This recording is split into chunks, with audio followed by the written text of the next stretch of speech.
Hi friends, welcome back to my new video. അപ്പം എൻ്റെ shorts എല്ലാവരും കണ്ട് ശീലം കാണും, പക്ഷേ ഞാൻ ലോങ് വീഡിയോസ് ചെയ്തിട്ടുണ്ട്. അപ്പം ലോങ് വീഡിയോസിന് വളരെയധികം റീച്ച് കുറവാണ്.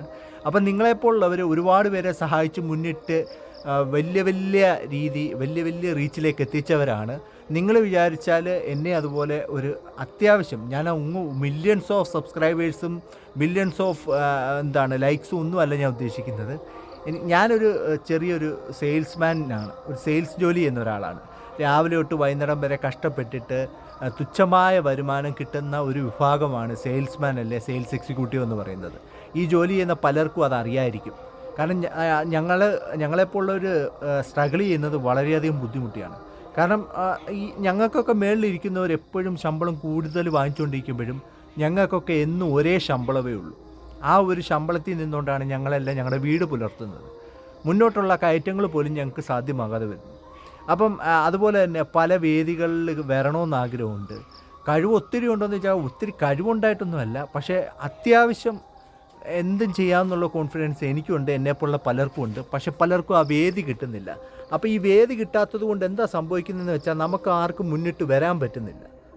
ഞാനിപ്പോൾ തന്നെ ഒരുപാട് റിയാലിറ്റി ഷോസിൻ്റെയും അതുപോലെ തന്നെ സീരിയലിൻ്റെയും സിനിമയുടെയും ഒക്കെ ഓഡിഷന് പോയിട്ടുള്ള ഒരാളാണ്. അപ്പം പലപ്പോഴും പലതിലും സെലക്റ്റായെന്ന് പറഞ്ഞു കേട്ടിട്ടുണ്ട്. പക്ഷേ സെലക്റ്റായെന്ന് പറഞ്ഞു കേട്ട സിനിമയെക്കുറിച്ചോ അതിൻ്റെ വിവരങ്ങളെക്കുറിച്ചോ പിന്നീട് ഞാൻ അറിഞ്ഞിട്ടില്ല. അപ്പോൾ അതിൽ എത്രത്തോളം സത്യം ഉണ്ടായിരുന്നു, ഫേക്കായിരുന്നോ എന്നൊന്നും എനിക്കറിയാൻ സാധിച്ചിട്ടില്ല. പിന്നീട് ഇപ്പോൾ ഒരു 6-7 വർഷമായിട്ട് ഇങ്ങനെ ഓഡിഷൻ എന്നും പറഞ്ഞ് എവിടെ ഓഡിഷൻ ഉണ്ടെങ്കിലും പാഞ്ഞു പറിച്ച് പോവുക. കോഴിക്കോടാണെങ്കിൽ കോഴിക്കോട്, കാസർഗോഡാണെങ്കിൽ കാസർഗോഡ്, എറണാകുളമാണെങ്കിൽ എറണാകുളം, തിരുവനന്തപുരമാണെങ്കിൽ തിരുവനന്തപുരം, അങ്ങനെയൊക്കെ പോവുക. കാരണം അത് ഒരു പ്രതീക്ഷയാണ്, ഇനിയത്തേന് കിട്ടും, അടുത്തതിന് കിട്ടും എന്നാൽ ഈ പ്രതീക്ഷയിലാണ് ഇപ്പോഴും ഓഡിഷൻസിന് പോകുന്ന പലരും ഉള്ളത്. പക്ഷേ എന്താണ് ആക്ച്വലി സംഭവിക്കുന്നത് എന്താണെന്ന് വെച്ചാൽ നമ്മളെപ്പോലുള്ളവർ വെറുതെ കഷ്ടപ്പെട്ട് പോകുന്നു. പക്ഷേ ഈ ഓഡിഷന് വരാത്ത പലരും സിനിമയിൽ വരുന്നു, സീരിയലിൽ വരുന്നു, നമ്മൾ കാണുന്നു. അത് ജെന്യുവിനായിട്ടുള്ളൊരു കാര്യമാണ്. ഇങ്ങനെ വരുന്ന എന്തെന്ന് വെച്ചാൽ ഇവരൊക്കെ ഓരോ പിടിപാടിൻ്റെ പുറത്തും ഓരോ സ്വാധീനത്തിൻ്റെ പുറത്തുമാണ് ഇങ്ങനെ വരുന്നത്. അപ്പം അവരൊക്കെ സിനിമയെ സക്സസ് ആയിട്ട് പോകുന്നു. മാത്രമല്ല ഇപ്പം നടീനടന്മാരുടെ മക്കളായിക്കോട്ടെ, അവരുടെ അനന്തരവന്മാരായിക്കോട്ടെ, പ്രൊഡക്ഷൻ കൺട്രോളുടെ മോനായിക്കോട്ടെ, പഴയ നടന്മാരുടെ മക്കളായിക്കോട്ടെ, ഇവരൊക്കെ സിനിമയിൽ വരുന്നത് ചിലപ്പോൾ ഒരു ഓഡീഷനും അവരില്ല. അവരുടെ അച്ഛന്മാരോ അവരുടെ അമ്മാവന്മാരോ ഉയർത്തി വെച്ച ആ ബാക്ക്ഗ്രൗണ്ടിൻ്റെ ബേസിൽ പലരും സിനിമയിൽ വന്നിട്ടുണ്ട്. പേരൊന്നും ഞാൻ പറയാൻ ആഗ്രഹിക്കുന്നില്ല, കാരണം അവരെങ്കിലും രക്ഷപ്പെട്ടു പോകുന്ന പോട്ടെ. നമ്മൾ പേര് പറഞ്ഞുകൊണ്ട് നമ്മളെ എതിർക്കാനല്ലേ ആൾക്കാരുണ്ടാവും. നമ്മൾ പറയുന്നത് സത്യമാണെന്ന് ചിന്തിക്കാൻ പോലും ആൾക്കാരുണ്ടാവില്ല. അങ്ങനെ ഒരു കാലത്തിലൂടെ കടന്നു പോകുന്നതാണ് നമ്മളെല്ലാവരും. ഈ പറഞ്ഞ പോലെ ഒരുപാട് ഓഡിഷൻസ് എൻ്റെ ജീവിതത്തിൽ ഞാൻ എത്രയോ ഓഡിഷൻസ് പങ്കെടുത്തിട്ടുണ്ടെന്ന് ചോദിച്ചാൽ ഏകദേശം സിനിമയുടെ തന്നെ ഞാൻ ഏകദേശം ഒരു 50 ഓഡിഷൻ ഞാൻ പങ്കെടുത്തിട്ടുണ്ട്. സീരിയലിൻ്റെ അതുപോലെ തന്നെ ഒരു 20-25 ഓഡിഷൻ പങ്കെടുത്തിട്ടുണ്ട്. റിയാലിറ്റി ഷോസിൻ്റെ ഒരു 20-25-30 ഓഡിഷൻസ് ഞാൻ പങ്കെടുത്തിട്ടുണ്ട്. അതായത് എല്ലാവരും പറയുന്നത് ഈ ശ്രമിക്കാത്തതുകൊണ്ടാണ് കിട്ടുന്നത്. എന്നെ സംബന്ധിച്ച് ഞാൻ ശ്രമിക്കാഞ്ഞിട്ടൊന്നുമല്ല, ശ്രമിച്ച് മുടിഞ്ഞു പോയിട്ടുണ്ടെങ്കിലും പലപ്പോഴും ജോലി വരെ കളഞ്ഞിട്ട് ഓഡിഷൻസിന് പോകുന്ന പെട്ട ആൾക്കാരാണ് എന്നെപ്പോലുള്ള ആൾക്കാർ. അത് ഈ പറഞ്ഞ പോലെ കോടികൾ ഉണ്ടാക്കണമെന്നോ വലിയ സിനിമാ താരം ആവണമെന്നോ സൂപ്പർ സ്റ്റാർ ആവണമെന്നോ ഒന്നുമല്ല. സിനിമയിലൊന്ന് വരണം, സിനിമയിലൂടെ 10 പേര് അറിയണം, ഇത്തിരി വരുമാനം ഉണ്ടാക്കണം, അങ്ങനെ അങ്ങ് പോകണം. കാരണം മറ്റൊന്നുമല്ല, ഞങ്ങൾക്ക് വേറെ വരുമാനമില്ല. ഇപ്പം നമ്മൾ കാണുന്ന ഒരു സ്ഥിരം ഒരു ഇത്, ഞാൻ ആളുടെ പേരോ ഒന്നും പറയുന്നില്ല, ആരെക്കുറിച്ചും ഒരാളിനെക്കുറിച്ചും ഞാൻ പറയുന്നില്ല. പക്ഷേ നമ്മളിപ്പോൾ കാണുന്നത് എന്താണ്, സിനിമയിലൊക്കെ സംഭവിക്കുന്നത് എന്താ, മലയാള സിനിമയിൽ പ്രത്യേകിച്ചും പറയുകയാണെങ്കിൽ ഈ നമ്മുടെ പ്രൊഫഷണലി ആയിട്ടുള്ള ആൾക്കാരെയാണ് വിളിച്ച് അഭിനയിപ്പിക്കുന്നത്. അതായത് ഈ ഓഡിഷന് പോയി കഷ്ടപ്പെട്ട് സിനിമയിൽ കയറാൻ നിൽക്കുന്നവരെ ഒഴിവാക്കിക്കൊണ്ട്, അല്ലെങ്കിൽ അവരെ എടുത്ത് ഒരു സൈഡിൽ അല്ലെ ഒരു മൂലയ്ക്ക് നിർത്തിക്കൊണ്ട് ഡോക്ടർമാർ, എൻജിനീയർമാർ, പോലീസുകാർ, വക്കീൽ, ഇവരൊക്കെയാണ് ഇപ്പം സിനിമയിലുള്ളത്. കാരണം അവർക്ക് ഓൾറെഡി അവരുടെ പ്രൊഫഷണലി അവർ സക്സസ് ആണ്. അപ്പോൾ അവർക്ക് അതിലൂടെ ജീവിക്കാൻ പറ്റുന്നൊരു ആൾക്കാരാണ്. പക്ഷേ അങ്ങനല്ല, അങ്ങനെയുള്ളവരെ ബൂസ്റ്റപ്പ് ചെയ്ത് അവരെ വലിയ നടന്മാരാക്കുക എന്നുള്ളതാണ് മലയാള സിനിമയിൽ സംഭവിച്ചുകൊണ്ടിരിക്കുന്നൊരു കാര്യം. അതായത് നമ്മളെപ്പോലുള്ളവർക്ക് ഒരു വിലയില്ല, ഒരു വിലയില്ലാത്തൊരു ആൾക്കാരാണ് നമ്മളെപ്പോലുള്ള സാധാരണക്കാർ. സിനിമാ മേഖലയിലും എല്ലാ മേഖലയിലും അത് തന്നെയാണ്. കാരണം നമുക്കൊന്നും ഒരു വിലയില്ല. കാരണം കഷ്ടപ്പെട്ട് നീയൊക്കെ കഷ്ടപ്പെട്ട് മുടിയടാ എന്നാണ് നമ്മളോട് പറയുന്നത്. ചില ഓഡിഷൻസിനൊക്കെ പോയി കഴിഞ്ഞാൽ ഉണ്ടല്ലോ, നമ്മൾ ഒരു കാര്യം ചെയ്യാൻ വേണ്ടി നമ്മളോട് പറയും, നമ്മൾ ചെയ്തു തുടങ്ങുമ്പോൾ തന്നെ നമ്മളോട് പറയും കുഴപ്പമില്ല, നിങ്ങൾ നന്നായിട്ട് ചെയ്യുന്നുണ്ട്. കാരണം നമ്മളത് മൊത്തം ചെയ്തു മുഴുവിപ്പിച്ചില്ല. അപ്പോഴേ നമുക്ക് മനസ്സിലാവും ഇത് നമ്മളെ ഔട്ടാക്കാനുള്ള പ്ലാനാണ്. അത് കഴിഞ്ഞ് നമുക്ക് ശേഷം ഒരു പെൺകുട്ടിയാണ് കയറി വരുന്നതെങ്കിൽ ഒന്നും ചെയ്യേണ്ട, സെലക്റ്റഡ് എന്നും പറഞ്ഞ് കയറ്റിവിടും. ഇന്ന് സിനിമയിൽ കാണുന്ന പല വിവാദങ്ങളും എന്തുകൊണ്ട് സംഭവിക്കുന്നത് വെച്ചാൽ അതിലെല്ലാം ജെനുവിലിറ്റി ഉണ്ട്. എല്ലാം ഒന്നും കള്ളമാണെന്നോ എല്ലാം സത്യമാണെന്നോ ഒന്നും പറയുന്നില്ല, പക്ഷേ അതിൽ സത്യവും ഉണ്ട്, കള്ളവും ഉണ്ട്. കാരണം ഈ നമ്മൾ ആൺകുട്ടികളെ സംബന്ധിച്ച് ആൺകുട്ടികൾ പലപ്പോഴും സ്ട്രഗിൾ ചെയ്ത് ജീവിതത്തിൽ മുന്നേറുന്നവരാണ്. പെൺകുട്ടികൾ ഉണ്ടെന്നല്ല, ഇല്ലെന്നുമല്ല. കാരണം പെൺകുട്ടികളിലും ഈ അവസ്ഥ സംഭവിക്കുന്നവരുണ്ട്, ആൺകുട്ടികളിലും ഈ അവസ്ഥ സംഭവിക്കുന്നവരുണ്ട്. പക്ഷേ ഒരു 100-ൽ 80% ഒരു കുടുംബത്തെ മുന്നോട്ട് കൊണ്ടുപോകാൻ വേണ്ടി എപ്പോഴും മുന്നിട്ടിറങ്ങുന്നത് പുരുഷനാണ്. ചിലപ്പോൾ അവന് അച്ഛൻ മരിച്ചിട്ട് അവൻ്റെ കുടുംബത്തെ മുന്നോട്ട് പോകാൻ വേണ്ടി പഠിത്തം വരെ കളഞ്ഞിട്ട് മുന്നോട്ട് പോകുന്ന ആൾക്കാരുണ്ട്. എൻ്റെ ജീവിതത്തിൽ എന്നെ സംബന്ധിച്ച് പറയുകയാണ്, ഞങ്ങളുടെ അച്ഛൻ ചെറുപ്പത്തിലേ പോയതാണ്. അപ്പം ഞങ്ങളുടെ അമ്മയ്ക്ക് ഒരു ചെറിയ ജോലി ഉണ്ടായിരുന്നു. അപ്പോൾ ഈ ജോലി വെച്ചുകൊണ്ട് ഞങ്ങൾ 25 വർഷം വാടകയ്ക്ക് കിടന്നു. അപ്പോൾ ആ വാടകയ്ക്ക് കിടന്നപ്പോൾ ഞങ്ങൾ ഒരുപാട് ഞാൻ എന്നെ സംബന്ധിച്ച് പറയുകയാണെങ്കിൽ എനിക്കിപ്പോഴും കരച്ചിൽ വരും അതൊക്കെ ഓർക്കുമ്പോൾ. എൻ്റെ ഏജിലുള്ള എത്ര പേര് നിലത്ത് കിടന്നുറങ്ങിയിട്ടുണ്ടെന്ന് ചോദിച്ചാൽ പലരും ഇല്ലെന്നേ പറയത്തുള്ളൂ. പക്ഷേ അതുവരെ എക്സ്പീരിയൻസ് ചെയ്തിട്ടുള്ള ആളാണ്. ഭക്ഷണം കിട്ടാതിരുന്ന അവസ്ഥകൾ വരെ ഉണ്ടായിട്ടുണ്ട്. അപ്പോൾ ആ ഒരു അവസ്ഥയിലൂടെ കടന്നുപോയ നമ്മളൊക്കെ എവിടെയെങ്കിലുമൊക്കെ എത്തണ്ടേ? അതിനൊക്കെ ഒരു അവസരം ആരെങ്കിലും തരണ്ടേ? അങ്ങനെ തരാതെ വരുന്നൊരു കാലഘട്ടത്തിലൂടെ നമ്മൾ പോയിക്കൊണ്ടിരിക്കുന്നത്. കാരണം സാധാരണക്കാരന് ഒരു വിലയില്ല, സാധാരണക്കാരനെ ആർക്കും വേണ്ട, സാധാരണക്കാരൻ്റെ ഒരു കഴിവും ഷോക്കേസ് ചെയ്യുന്നില്ല. ഇനി ഷോക്കേസ് ചെയ്യുന്നുണ്ടെങ്കിൽ പോലും ഈ കണ്ടെത്തുന്നവരെന്താണോ അത് മാത്രമേ ജനങ്ങൾ കാണുന്നുള്ളൂ. അതിനപ്പുറത്തേക്ക് കഴിവുള്ളവരുമുണ്ട്, അതിൻ്റെ ഇപ്പുറത്തേക്ക് കഴിവുള്ളവരുമുണ്ട്. ഇതൊന്നും കാണുന്നില്ല. അവർ കാണുന്നത് എപ്പോഴും ഈ കുറച്ച് പേര് സെലക്ട് ചെയ്ത് വെക്കുന്ന ആൾക്കാരുടെ കഴിവും അവരുടെ ആ ഒരു സംഭവം മാത്രമേ കാണുന്നുള്ളൂ. എന്നെ സംബന്ധിച്ച് പറയുകയാണെങ്കിൽ ഞാൻ ഒരുപാട് കഷ്ടപ്പെട്ടിട്ടാണ് ഞാനൊരു റിയാലിറ്റി ഷോയിൽ അകത്ത് കയറിയത്. ഏകദേശം 2.5 വർഷം കിടന്ന് അതിൻ്റെ ഓഡിഷന് മാത്രം പോയി ഒരു ജനകീയമായ ഒരു ഷോ എന്ന് പറഞ്ഞ് പരത്തപ്പെടുന്ന ഒരു ഷോയാണ്. ആദ്യമൊക്കെ അത് ജനകീയമായ ഒരു ഷോയായിരുന്നു, ഒരു തമാശ പ്രോഗ്രാമാണ്. ആദ്യമൊക്കെ അത് ജനകീയമായ ഒരു ഷോയായിരുന്നു. ആ ജനകീയമായ ഷോ പിന്നീട് സാധാരണക്കാരന് വേണ്ടി എന്നും പറഞ്ഞാണ് ഇവർ ഈ ഷോ ഇറക്കിയത്. പിന്നീട് സാധാരണക്കാരൻ ആ ഷോയിൽ ഇല്ലാതായി, പ്രൊഫഷണൽ ആർട്ടിസ്റ്റുകൾ മാത്രമായി. ഇപ്പോഴും അതിൽ പ്രൊഫഷണൽ ആർട്ടിസ്റ്റുകൾ മാത്രമേ ഉള്ളൂ, സാധാരണക്കാരന് അവസരമില്ല. ഇനിയും കിട്ടും ഇവരുദ്ദേശിക്കുന്ന ടൈപ്പ് ആൾക്കാരെ, അല്ലെങ്കിൽ ഇവർ കാണുന്ന തമാശക്കാരനെന്ന്. അതായത് നമ്മൾ ജനങ്ങൾക്ക് അത് ചിലപ്പോൾ തമാശയായിട്ട് തോന്നത്തില്ല, പക്ഷേ ഇവർക്ക് അത് തമാശയായിട്ട് തോന്നിയാൽ അവരെ മാത്രം അവിടെ വെച്ച് പൊറുപ്പിക്കുന്നു. എല്ലാ റിയാലിറ്റി ഷോയിലും എല്ലാ ഷോസിലും നമ്മൾ കണ്ടുകൊണ്ടിരിക്കുന്നൊരു കാര്യമാണിത്. എനിക്കറിയില്ല ഈ വീഡിയോ എത്ര പേരിൽ ഇപ്പോൾ എത്തും, അല്ലെ എത്ര പേര് ഇത് കാണുമെന്ന് എനിക്കറിയില്ല. പക്ഷേ എന്നെങ്കിലും ഒരു നാൾ നിങ്ങൾ ഈ വീഡിയോ കാണും, അന്ന് നിങ്ങൾ പറയും ഇവൻ പറയുന്നത് സത്യമാണെന്നല്ലോ, സത്യമായ കാര്യമാണല്ലോ എന്ന് നിങ്ങൾ പറയും. കാരണം അതെനിക്ക് 100% ഉറപ്പാണ്. കാരണം നിങ്ങൾ ഓരോരുത്തരും ഇതുപോലെ സിനിമയുടെ സീരിയലിൻ്റെയൊക്കെ ഓഡിഷന് പോയാൽ നിങ്ങൾ പലരുടെയും അനുഭവം ഇത് തന്നെ ആയിരിക്കും. എൻ്റെ അനുഭവം ഇത് തന്നെയാണ്. അപ്പം നിങ്ങളിത് കാണുമ്പോൾ നിങ്ങൾക്ക് മനസ്സിലാവും, അയ്യോ അവൻ പറഞ്ഞത് വളരെ കറക്റ്റ് കാര്യമാണ്, ഇതിൽ കൂടിയാൽ എന്താണ് അവന് പറയാനുള്ളത്. അവൻ പറഞ്ഞ കാര്യത്തിൽ അവൻ ഉറച്ചു നിൽക്കുന്നത് എന്തുകൊണ്ടാണെന്ന് വെച്ചാൽ അവന് സംഭവിച്ചൊരു കാര്യമാണെന്ന് ഈ വീഡിയോ കണ്ടിറങ്ങുന്ന ഒരു 50-ൽ ഒരു 40% ആൾക്കാരും പറയും, അല്ലെ 100-ൽ ഒരു 80% ആൾക്കാരും പറയും. പിന്നെ ബാക്കി 20% ഉണ്ട്. ഈ 20% എന്ന് പറയുന്നത് കുറ്റപ്പെടുത്താനും താരങ്ങളുടെ ജയ് വിളിക്കാനും നടക്കുന്നവരാണ്. അവർക്ക് ചിലപ്പം നമ്മുടെ ഒന്നും വിഷമം മനസ്സിലാവില്ല. അങ്ങനെ സ്ട്രഗിൾ ചെയ്ത് ജീവിക്കുന്നവർ ഒരുപാട് പേരുണ്ട്, അതിലൊരാളാണ് ഞാൻ. മറ്റൊന്നുകൊണ്ടുമല്ല, ഞാൻ ആദ്യം തൊട്ടേ പറയുന്നു, ഒരുപാട് കാശുണ്ടാക്കണം, വലിയ ആളാവണം എന്നുള്ള ആഗ്രഹമൊന്നുമില്ല. കാരണം ഈ ചെറിയ വരുമാനം കൊണ്ട് ജീവിച്ചു പോകാൻ പറ്റുന്നില്ല. പല ജോലിയും നോക്കി, അവിടെയെല്ലാം ഈ ഒരു വരുമാനം മാത്രമേ അടിസ്ഥാന വർഗത്തിന് കിട്ടുന്നുള്ളൂ. എൻ്റെ മേളിലോട്ടിരിക്കുന്ന ആൾ മേടിക്കുന്നത് 45-50 രൂപയാണെങ്കിൽ എനിക്ക് കിട്ടുന്നത് 18-15 രൂപയാണ്. ഒരു പണിയില്ലാതെ വെറുതെ കമ്പ്യൂട്ടറിൻ്റെ മുന്നിൽ ഇരുന്ന് കുത്തിക്കളിക്കുന്ന ആൾക്കാർ, വെറും ഒരു മണിക്കൂറത്തെ ജോലി മാത്രം ഒരു ദിവസം ചെയ്യുന്ന ആൾക്കാർ പലരും മേടിക്കുന്നത് 40,000-50,000 രൂപയാണ്.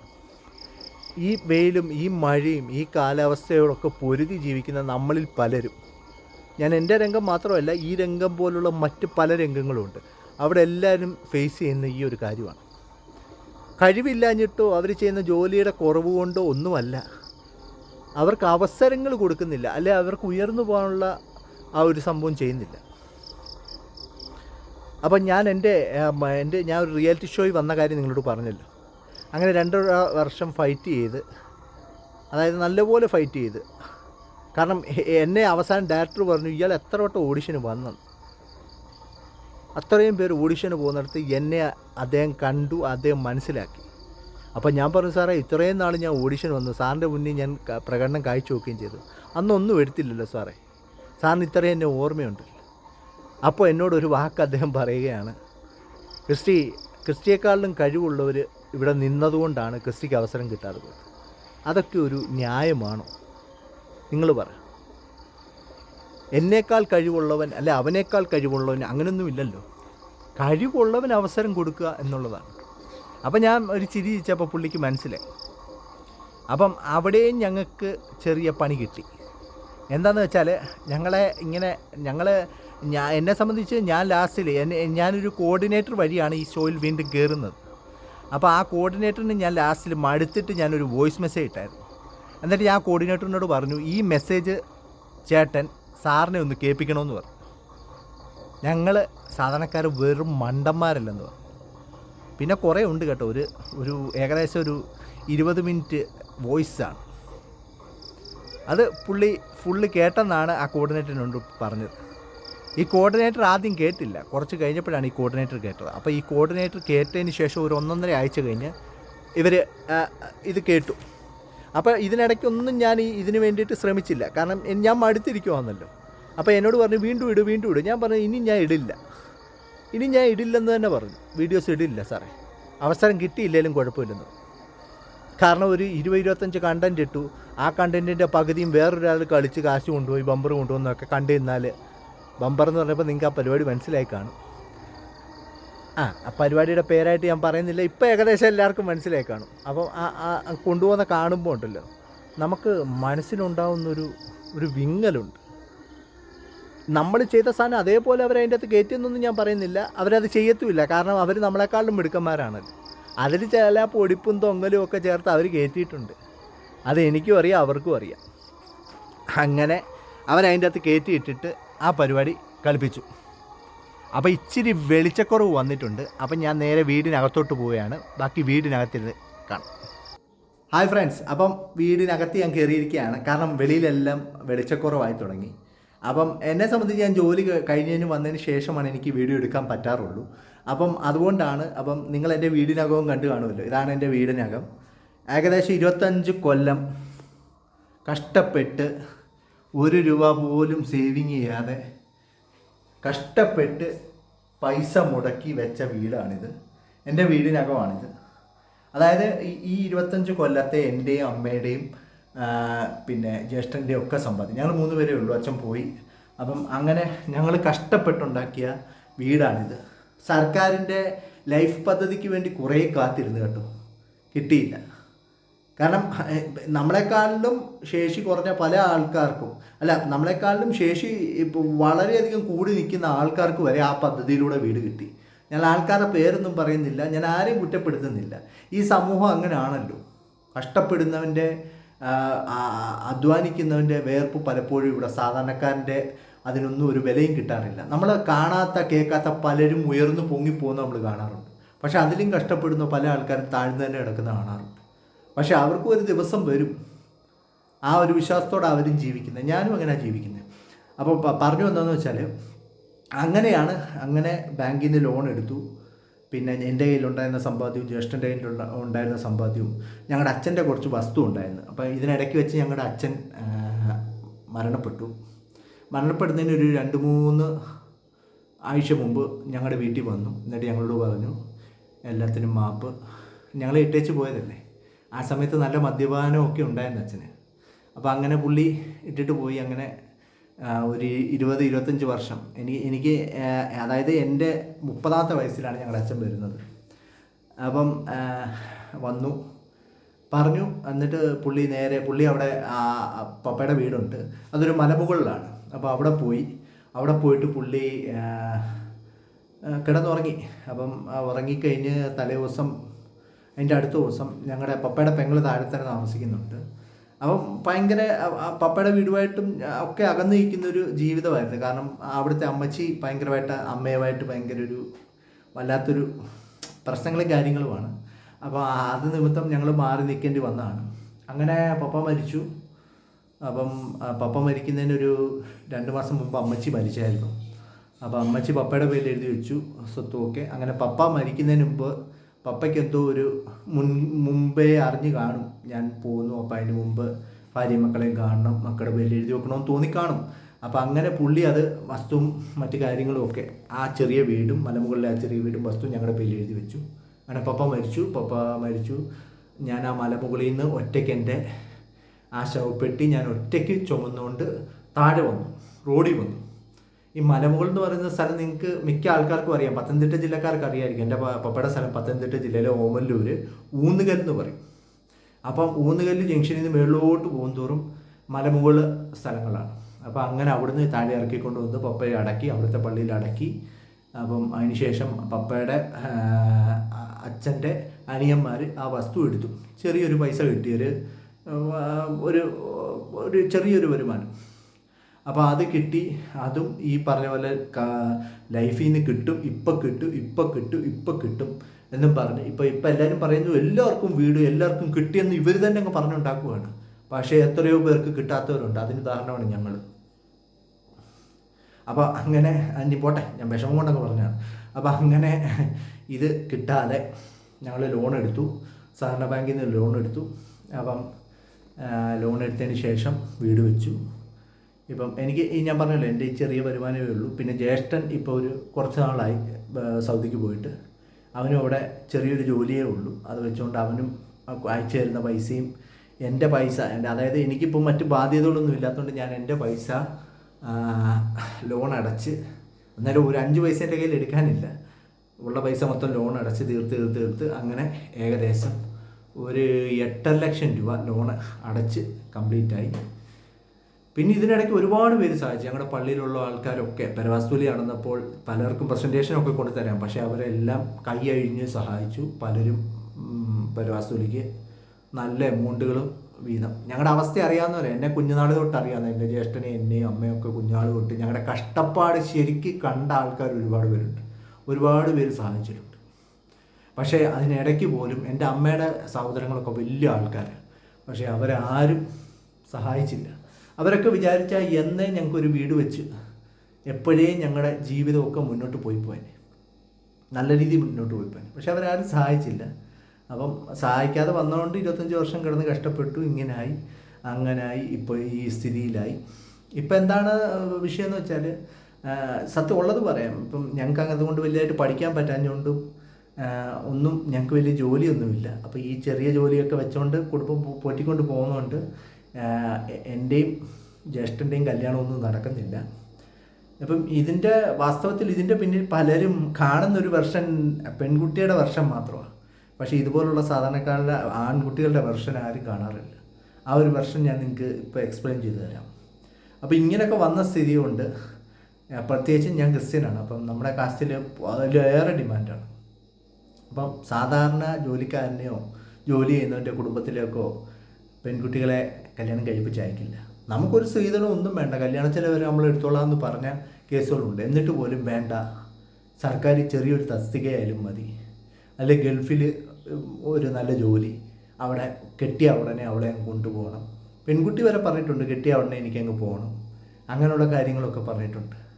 ഇങ്ങനെയൊക്കെ പലരുടെയും ജീവിതത്തിൽ നടക്കുന്നുണ്ട്. പക്ഷെ സമൂഹം കാണുന്നത് പെൺകുട്ടി ആത്മഹത്യ ചെയ്തു, അത് ചെറുക്കനാണ് കാരണം.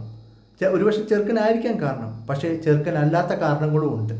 പല മരണങ്ങളിലും പല ദുരൂഹതകളിലും ഇറങ്ങിപ്പോയി കഴിഞ്ഞാൽ ചെറുക്കൻ മോശമായതുകൊണ്ടാണ് പെണ്ണിറങ്ങിപ്പോയെന്ന് പറഞ്ഞിട്ട്. പക്ഷേ അതിൻ്റെ വേറൊരു വെർഷനും ഉണ്ട്, അത് കാണാൻ പലപ്പോഴും ആൾക്കാർ ശ്രദ്ധിക്കാറില്ല. അപ്പോൾ അതുകൊണ്ട് കല്യാണം നടക്കുന്നില്ല. നമ്മളിപ്പം ഞങ്ങൾ അനാഥാലയത്തിൽ വരെ പോയിട്ടുണ്ട്, നമ്മുടെ സഭയുടെ കീഴിലുള്ള അനാഥാലയത്തിൽ വരെ പോയിട്ടുണ്ട്. അപ്പോൾ പറഞ്ഞു ഇല്ല, പറ്റത്തില്ല, ഞങ്ങൾക്ക് ഈ 10 സെൻറ്റ് സ്ഥലമേ ഉള്ളൂ, ചെറിയൊരു വീടേ ഉള്ളൂ, പറ്റത്തില്ല. കാരണം പെൺകുട്ടിയുടെ പേരിൽ, അതായത് കെട്ടാൻ പോകുന്ന പെൺകുട്ടിയുടെ പേരിൽ രജിസ്റ്റർ ചെയ്യണം ഇത്ര സെൻറ്റ് ഭൂമി, എന്നിട്ടേ പെൺകുട്ടിയെ കെട്ടിക്കൊണ്ട് വരാൻ പറ്റത്തുള്ളൂ. അതായത് പെൺകുട്ടിയെ സേഫ് ആക്കാൻ വേണ്ടിയിട്ട് ചെയ്യുന്നതാണ്. ശരിയാണ്, പക്ഷേ ഇത് കേൾക്കുന്ന നമ്മളെപ്പോലുള്ളവരുടെ അവസ്ഥയും, കഷ്ടപ്പെട്ട് അധ്വാനിച്ചുണ്ടാക്കിയ ഭൂമി പെൺകുട്ടികളുടെ പേരിൽ എഴുതി കൊടുക്കുക എന്ന് പറഞ്ഞാൽ നമുക്ക് സഹിക്കാൻ പറ്റുന്നൊരു കാര്യമാണ്. നമ്മൾ ചെയ്യുമായിരിക്കാം, പക്ഷെ അതിലൊരു ലോജിക്കലി ഒരു മിസ്റ്റേക്ക് ഇല്ലേ? പലപ്പോഴും ഇതാണ് സമൂഹത്തിൽ നടക്കുന്നത്.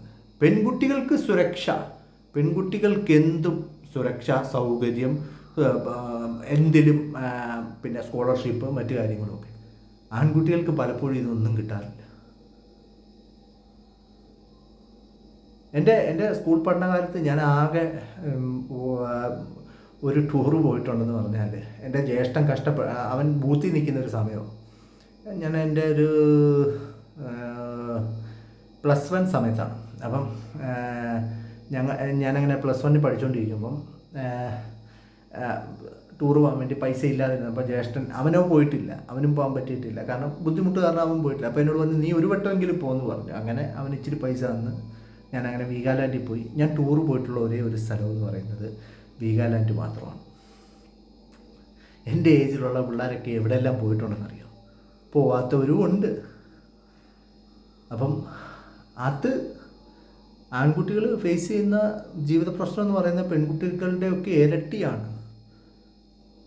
ഇപ്പം എൻ്റെ അമ്മയെ സംബന്ധിച്ച് പറയുകയാണെങ്കിൽ, ഇപ്പം ഞങ്ങൾ രണ്ടുപേരുടെയും വിവാഹം നടക്കുന്നതുകൊണ്ട് ഭയങ്കരമായിട്ട് വിഷമത്തിലാണ് എൻ്റെ അമ്മ.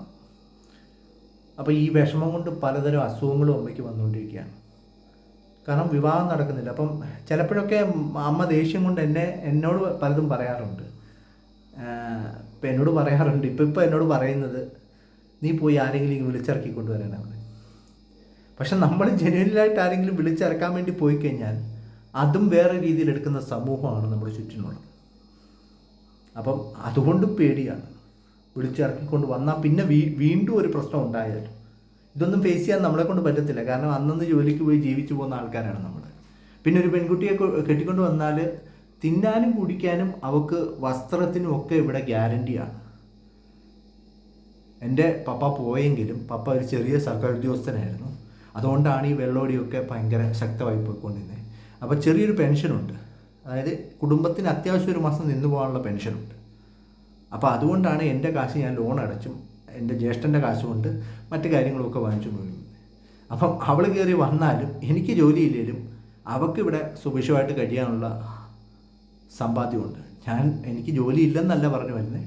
എൻ്റെ ജോലി പോയാലും ഞങ്ങൾക്കിപ്പോൾ ഒരു മാസം ഈസി ആയിട്ട് സുഖമായിട്ട് കഴിച്ചു പോകാനുള്ള വക ഞങ്ങളുടെ പപ്പയുടെ പെൻഷനുണ്ട്, അതുണ്ട്, ചെറിയൊരു പെൻഷൻ കിട്ടുന്നുണ്ട്. പിന്നെ എന്താണ്, അപ്പം എന്നിട്ട് പോലും ഇവിടെ സമൂഹം കാണുന്നൊരു കണ്ണ് വേറെയാണ്. സമൂഹം കാണുമ്പോൾ ഇപ്പം ഇപ്പോൾ പെൺകുട്ടികളുടെ അച്ഛനമ്മമാർ ചോദിക്കും, മോൻ എന്തുവാ ഞാൻ ഇന്ന ജോലി എന്ന് പറയുമ്പം നമ്മുടെയൊക്കെ ജോലി എന്തോ ഒരു പുച്ഛം പോലെ കാണുന്നത്. എല്ലാ ജോലിക്കും മഹത്വമുണ്ട്, എല്ലാ ജോലിക്കും അതിൻ്റെതായ വിലയുണ്ട്. ഇവിടെ പക്ഷേ ഇപ്പോഴത്തെ കാലങ്ങളിൽ ഇതിനൊന്നും ഒരു വിലയില്ല. സർക്കാർ ഉദ്യോഗം, ഗൾഫിൽ 5-6 ഡിഗ്രി കൈ വെക്കണം, പണിക്കൊന്നും പോയില്ലെങ്കിലും കുഴപ്പമില്ല, അങ്ങനെയുള്ളവരൊക്കെ ഇവിടെ വിവാഹം കഴിച്ചു പോകുന്നുണ്ട്. അതൊക്കെ കാണുമ്പോൾ ഉണ്ടല്ലോ ചങ്ക് തകരും. കഷ്ടപ്പെട്ടിട്ട് നമുക്കിവിടെ വിവാഹം നടക്കുന്നില്ല. ഒരു പണിക്കും പോകാതെ 5-6 അല്ലെ ഒരു 10 ഡിഗ്രി കൈ വെച്ചുകൊണ്ട് നടക്കുന്നവരൊക്കെ സുഖത്തെ ജീവിച്ച് അടിപൊളിയായിട്ട് പോകും. എന്തിൻ്റെ ബേസിലാണ് കെട്ടിച്ചു കൊടുത്തതെന്ന് പലപ്പോഴും ചിന്തിക്കാറുണ്ട്. പക്ഷേ അതൊന്നും അധികകാലം മുന്നോട്ട് പോകാറില്ല കേട്ടോ. ഒരു 3-4 മാസം അല്ലെ ഒരു 6 മാസം കഴിയുമ്പോൾ ഡൈവേഴ്സിലേക്ക് പോവുകയാണ്. ഈ ആണുങ്ങൾ പൊതുവേ ഇവിടെ മടി ചെയ്യാനുള്ളവരാണ് ഈ ഗൾഫിൽ പോകുന്നത്. അല്ലെങ്കിൽ കുടുംബത്തിൻ്റെ അത്രയും കഷ്ടപ്പാട് കണ്ടിട്ട് പോകുന്ന നല്ല ആൾക്കാരും ഉണ്ട് വെളിയിലോട്ട്. പക്ഷേ ഭൂരിപക്ഷം ആൺപിള്ളേരും കല്യാണം കഴിക്കാൻ വേണ്ടി മാത്രമാണ് ഗൾഫിൽ പോകുന്നത്. എൻ്റെ ഒരു സുഹൃത്ത്, ഞാൻ ഒബ്വിയസ്ലി പേരൊന്നും പറയുന്നില്ല, അപ്പം അവൻ ഇങ്ങനെ ഈ ഇടയ്ക്ക് ഗൾഫിൽ നിന്ന് വന്നപ്പം അവൻ എന്നോട് പറഞ്ഞു, ക്രിസ്റ്റി നീ ഇവിടെ ഉള്ളതും കൊണ്ട് നല്ലപോലെ ജീവിക്കുന്നില്ലടാ, എനിക്കും അത് ആഗ്രഹം. അപ്പം ഞാൻ ചോദിച്ചു, എന്നാൽ നീ ഇവിടെ വന്ന് ജോലി നോക്കാം, അവൻ അത്യാവശ്യം പഠിപ്പൊക്കെ ഉള്ള ആളാണ്. അപ്പോൾ നീ പറയുന്നത്ര ശമ്പളമൊന്നും ഇവിടെ കിട്ടത്തില്ലായിരുന്നു, നിനക്ക് ജീവിച്ചു പോകാനുള്ള കിട്ടുന്നുണ്ട്. അപ്പോൾ എന്നോട് പറഞ്ഞേട്ടാ ഞാനിങ്ങനെ പോരുവാ, കല്യാണം കഴിക്കേണ്ടതുകൊണ്ട് മാത്രം അവിടെ നിന്നത്. അവൻ്റെ കല്യാണം കഴിഞ്ഞു, അപ്പോൾ ഇപ്പം അടുത്ത മാസം അവനിങ്ങ് വരികയാണ്. അപ്പോൾ അവൻ പറഞ്ഞേടാ നീയും ഗൾഫിലോട്ട് പോ, എന്നിട്ട് ഇങ്ങനെ പോരാ, എന്നാലേ കല്യാണം നടക്കത്തുള്ളൂ, ഇല്ലെങ്കിൽ നടക്കത്തില്ലടാ എന്ന് എന്നോട് പറഞ്ഞു. അപ്പം ഞാൻ പറഞ്ഞു വേണ്ടടാ, അങ്ങനെ ഇപ്പം ചുമ്മാ വല്ലവരുടെയും ഒരു ആഗ്രഹത്തിൻ്റെ പുറത്ത് അല്ലെ വല്ലവർക്കും വേണ്ടി ഞാൻ അവിടെ പോയി കിടന്ന് കഷ്ടപ്പെട്ടിട്ട് ഇവിടെ വന്നു കഴിയുമ്പോൾ കല്യാണവും നടക്കത്തില്ല, നമ്മുടെ ജീവിതവും പോവും. അപ്പം ഞാൻ പറഞ്ഞിടാ, ഇപ്പോൾ എനിക്കിനി എൻ്റെ ഒന്നാമത്തെ കാര്യം എന്ന് വെച്ചാൽ എൻ്റെ അമ്മയ്ക്ക് ഒരുപാട് അസുഖങ്ങളുണ്ട്. അപ്പോൾ ഈ ബന്ധുക്കാരും കൂടിയില്ലാത്തതുകൊണ്ടും അവരാരും സഹായിക്കാനില്ലാത്തതുകൊണ്ടും ഞാനില്ലെങ്കിൽ അമ്മ ആകപ്പാടെ ഇതിലാവും. അപ്പോൾ അമ്മ പലപ്പോഴും എന്നോട് പോകാൻ പറയാറുണ്ട്. പക്ഷേ എനിക്കറിയാം, ഞാൻ പോയി തലേ ദിവസം അമ്മ വയ്യാതെ വന്നാൽ ഇവിടെ ആരും കാണത്തില്ല. പിന്നീട് ഞാൻ തിരിച്ച് വരേണ്ടി വരുന്നത് വേറൊരു വളരെയധികം ദുഃഖകരമായ വാർത്ത കേട്ടുകൊണ്ടായിരിക്കും. അതെനിക്ക് താങ്ങാൻ പറ്റത്തില്ല. എനിക്ക് എൻ്റെ അമ്മയും എൻ്റെ കുടുംബവുമാണ് വലുത്. അപ്പോൾ ഈ സാഹചര്യത്തിൽ ജീവിക്കാൻ പറ്റുന്ന ഒരു പെണ്ണ് വരുവാണെങ്കിൽ വരട്ടെ, ഇല്ലെങ്കിലും വിഷമമൊന്നുമില്ല. കാരണം ജീവിതത്തിൽ ഒരുപാട് സ്ട്രഗിൾ ചെയ്ത് ഇവിടം വരെ എത്തിയവരാണ്. ആർക്കും ഒരു ദോഷവും ആർക്കും ഒരു പ്രയാസവും ഒന്നും ഉണ്ടാക്കിയിട്ടില്ല. ഒത്തിരി കഷ്ടപ്പെട്ടിട്ടുണ്ട്, ലോഡ് വരെ ചുമന്നിട്ടുണ്ട്. എൻ്റെ 25-ാമത്തെ വയസ്സിൽ ഞാൻ ലോഡ് ചുമക്കാൻ പോയിട്ടുണ്ട്. 16-ാമത്തെ വയസ്സിൽ അവധിക്കാലം തൊട്ട് പല പണിക്കും പോയിട്ടുണ്ട്. അപ്പോൾ എൻ്റെ അത്രയും ജീവിത എക്സ്പീരിയൻസ് ഉള്ള ആരും ഇവിടെ കാണത്തില്ല. പക്ഷേ എന്നെക്കാളും ഡിഗ്രി ഉള്ളവർ കാണും. അപ്പോൾ അതുകൊണ്ട് അതിലൊന്നും ഒരു വിഷമം ഒരിക്കലും എനിക്ക് ഉണ്ടായിട്ടില്ല, ഇനി ഉണ്ടാകത്തുമില്ല. കാരണം ഞാൻ ഈ വീഡിയോയിൽ ഇതെല്ലാം പറയാൻ കാരണം എന്ന് വെച്ചാൽ നാളെ എപ്പോഴെങ്കിലും ഇപ്പം ഞാനൊന്നുമല്ല, പക്ഷെ നാളെ എപ്പോഴെങ്കിലും ഞാൻ എവിടെയെങ്കിലും എത്തുമ്പോൾ അല്ലെങ്കിൽ എന്തെങ്കിലും ആകുമ്പോൾ ഇപ്പം നാലാൾക്കാർ കാണുമ്പോൾ അവർക്ക് മനസ്സിലാവണം ഞാൻ എവിടെ നിന്നാണ് സ്റ്റാർട്ട് ചെയ്തത്, എങ്ങനെയാണ് ഞാൻ മുന്നോട്ട് വന്നതെന്നുള്ളത്. അതിനുവേണ്ടി മാത്രമാണ് ഇത് പറഞ്ഞത്. അപ്പോൾ ഇതിലും നെഗറ്റീവ് കാണുന്നവർ കാണും, പോസിറ്റീവ് കാണുന്നവരും കാണും. അതൊക്കെ അവരവരുടെ കണ്ണിലൂടെ കണ്ടുകൊള്ളുക, അതിലൊന്നും ഒരു വിഷമമില്ല. അപ്പം അങ്ങനെ എന്താണ് ജീവിതത്തിൻ്റെ ഒരു എന്താണ് ഒരു 80% കഷ്ടപ്പാട് ഞാനും എൻ്റെ കുടുംബവും ഒക്കെ സഹിച്ചു കഴിഞ്ഞു. ഇനി ഞങ്ങൾക്ക് എന്ത് കഷ്ടപ്പാടാണ് സഹിക്കാനുള്ളതെന്ന് ചോദിച്ചാൽ അതിൽ വളരെ കുറച്ചേ കാണത്തുള്ളൂ. കാരണം എല്ലാം എക്സ്ട്രീം, അതായത് നഷ്ടത്തിൻ്റെയും ദുഃഖത്തിൻ്റെയും അങ്ങേയറ്റത്തിൻ്റെ ഒരു 80% വരെ ഞങ്ങൾ പോയിട്ട് വന്നവരാണ്. ഇതിനിടയ്ക്ക് ഒരുപാട് അസുഖങ്ങളും ഒരുപാട് ദുഃഖങ്ങളും ഒക്കെ ഉണ്ടായിട്ടുണ്ട്. അപ്പോൾ എൻ്റെ അമ്മയ്ക്ക് ചികിത്സയ്ക്ക് കുറച്ച് പൈസ, മരുന്ന് തന്നെ ഒരു മാസം 5000 രൂപയൊക്കെ വരും. അപ്പോൾ അതുമൊക്കെ ഇപ്പം അങ്ങനെയുള്ള ചിലവുകളും ഒക്കെ വരുമ്പോഴും ഞങ്ങൾ ഫേസ് ചെയ്ത് പോകാറുണ്ട്. അതിൽ പോലും ബുദ്ധിമുട്ടുണ്ടാവാറില്ല. കാരണം ദൈവം എവിടുന്നെങ്കിലുമൊക്കെ സംഘടിപ്പിച്ച് തരും. പിന്നെ ഞാനെന്താ ഗൾഫിൽ പോകാത്തതെന്ന് ചോദിച്ചാൽ എനിക്ക് എൻ്റെ നാടിനോട് ഭയങ്കര ഒരു അറ്റാച്ച്മെൻ്റ് ഉണ്ട്. ഞാൻ എൻ്റെ നാട്ടിൽ നിന്നുകൊണ്ട് ഞാൻ രക്ഷപ്പെടുമെന്നുള്ള ബോധ്യം എപ്പോഴും എൻ്റെ മനസ്സിലുണ്ട്. ആ ബോധ്യം ഉള്ളതുകൊണ്ടാണ് പല ഇത് വന്നിട്ടും പിന്നെ എൻ്റെ അമ്മയുടെ ഒരു സാഹചര്യം എൻ്റെ മുന്നിലുണ്ട്. ഒന്നാമത്തെ പ്രയോറിറ്റി അത് തന്നെയാണ്. എൻ്റെ അമ്മ ചിലപ്പോൾ ഞാൻ പോയി കഴിഞ്ഞാൽ പിന്നെ ഞാൻ തിരിച്ചു വരുന്നത് വേറൊരു നഷ്ടമായ ഒരു വാർത്ത കേട്ടുണ്ടായിരിക്കും. അത് വരരുത്, അതിന് വേണ്ടിയിട്ടാണ് ഞാൻ ഇവിടെ നിൽക്കുന്നത്. പിന്നെ എൻ്റെ നാടിനോടുള്ള ഏറ്റവും വലിയ സ്നേഹം എനിക്കുണ്ട്. എൻ്റെ നാട്ടിൽ നിന്നുകൊണ്ട് തന്നെ ഞാൻ രക്ഷപ്പെടുമെന്ന് ഞാൻ തീരുമാനിച്ചിട്ടുണ്ട്. അതിൻ്റെയൊക്കെ മുന്നോടിയായിട്ട് ദൈവം യൂട്യൂബ് പോലുള്ള സംഭവങ്ങൾ തന്നിട്ടുണ്ട്. അപ്പം ഇതിലൂടെയൊക്കെ സക്സസ് ആയാൽ ഒരുപക്ഷെ എങ്ങും പോകാതെ തന്നെ എനിക്ക് ജീവിക്കാൻ പറ്റുമെന്ന് ഞാൻ വിശ്വസിക്കുന്നു. അപ്പോൾ അതിനു വേണ്ടിയിട്ടാണ്. കോടികളോ ലക്ഷങ്ങളോ ഒന്നും സമ്പാദിക്കാൻ വേണ്ടിയിട്ടല്ല. ഒരു മാസം കഴിഞ്ഞ് പോകാനുള്ളൊരു ചെറിയ വരുമാനം ഇതിലൂടെ കിട്ടിയാൽ ഞാൻ ഹാപ്പിയാണ്. ഞാനൊന്നും കൂട്ടി വെക്കാറില്ല. പലപ്പോഴും ഞാൻ മൃഗങ്ങളെ നല്ലപോലെ സ്നേഹിക്കുന്ന ആളാണ്. ഇപ്പോൾ ഒരു മൃഗം വിശന്നലഞ്ഞ് അവിടെ നിൽക്കുന്നുണ്ട്, ഞാൻ ഉടനെ എൻ്റെ കയ്യിലുള്ള പൈസ എടുത്ത് അതിന് വാങ്ങിച്ചു കൊടുക്കും. നാളത്തേക്ക് വേണമെന്നോ സമ്പാദിച്ചു വെക്കണമെന്ന് ഞാൻ ചിന്തിക്കാറില്ല. അതുകൊണ്ട് തന്നെ ഇതുവരെ ഒരു ബാങ്ക് ബാലൻസും ഇല്ല. കൂടി വന്ന ഒരു 2000 രൂപ 3000 രൂപ കാണും. അതിനപ്പുറത്തേക്ക് ബാങ്ക് ബാലൻസ് ഇല്ല. ഈ ലോണും ഒക്കെ കഴിഞ്ഞ് എല്ലാം കഴിയുമ്പോൾ ഒന്നും കാണത്തില്ല. എങ്കിലും ഈ ഇല്ലാത്തതിനകത്തൂടൊക്കെ മാക്സിമം വീട്ടിൽ വരുന്ന ആരെങ്കിലും സാധനം ചോദിച്ചിരുന്ന അവർക്കും കൊടുക്കും. ഇതുപോലെ മൃഗങ്ങൾ എവിടെയെങ്കിലും വിശന്നെടുക്കുകയാണെങ്കിൽ അവർക്കും എന്തെങ്കിലും മേടിച്ചു കൊടുക്കും. അതൊക്കെ ഞാൻ ചെയ്യാറുണ്ട്, ഇനിയും ചെയ്യും. അതിൻ്റെ അനുഗ്രഹങ്ങളും അതിൻ്റെ ഒരു പോസിറ്റീവ് എനർജിയും ദൈവം എനിക്ക് തരുന്നുണ്ട്, ഇനിയും തരുമെന്ന് എനിക്ക് ഉറപ്പാണ്.